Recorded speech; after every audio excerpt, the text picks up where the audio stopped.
সম্মানিত সুপ্রিয় দর্শক শ্রোতা, দেশ এবং প্রবাস থেকে আপনারা যারা সংযুক্ত আছেন, আমাদের ভিডিও দেখছেন, শুনছেন, সবাইকে প্রীতি শুভেচ্ছা জানিয়ে শুরু করছি আজকে প্রতিবেদনে আসা এই অসহায় নারীর জীবনের গল্প কথাগুলো তুলে ধরবো। কেন এসেছিল প্রতিবেদনে বিস্তারিত আলোচনা থাকছে। তো আপুটি দেখতে মাসাল্লাহ খুবই চমৎকার, ওনার গায়ের রং শ্যামলা, উচ্চতা 5 ফুট 3 ইঞ্চি, স্বাস্থ্য ভালো, পড়াশোনা বেশি দূর করতে পারেনি, পঞ্চম শ্রেণী পাস। উনি বিবাহিত, ওনার হাজব্যান্ড রোড অ্যাক্সিডেন্টে মারা গেছে। বর্তমানে ওনার একটি মেয়ে আছে, মেয়েটির বয়স 5 বছর। তো বর্তমানে স্বামী মরার পর থেকে মেয়েকে নিয়ে বাবার বাড়িতে থাকে।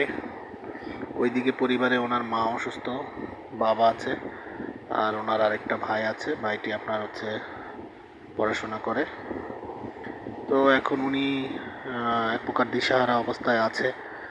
প্রতিবেদনে এসেছে মূলত উনি ওনার সার্বিক পরিস্থিতি জেনে যদি কেউ ওনার বাচ্চা সহ ওনার দায়িত্ব নিতে চায় এমন একটা লোকের খোঁজে। পাত্রের বয়স বেশি হলেও সমস্যা নেই, বিবাহিত হলেও সমস্যা নেই, উনি বিয়ে বসতে রাজি আছে। আর আরেকটা বিষয় হচ্ছে উনি মুসলিম, নামাজ কালাম পড়তে পারে, কোরআন পড়তে পারে। পরিবারের আর্থিক অবস্থা অতটা সচ্ছল নয়, মধ্যবিত্ত পরিবার। তো উনি বলেছে ওনার সম্পর্কে জেনে যদি কেউ দায়িত্ব নিতে চায় উনি বিয়ে বসতে রাজি আছে।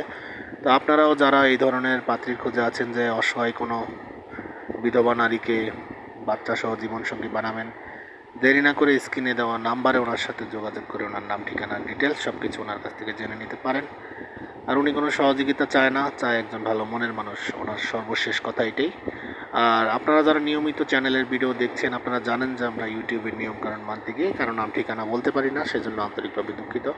আর ভিডিও ভালো লাগলে অবশ্যই একটি লাইক, কমেন্ট এবং ভিডিওটিকে সর্বোচ্চ শেয়ার দিয়ে চ্যানেলকে সাপোর্ট করবেন এবং চ্যানেলটিকে সাবস্ক্রাইব করে রাখবেন, পাশে থাকবেন সেই প্রত্যাশা আজকের মতো এখানে বিদায় নিচ্ছি। সবাই ভালো থাকুন, সুস্থ থাকুন, স্বপ্নভূমি চ্যানেলের সাথে থাকুন। আসসালামু আলাইকুম।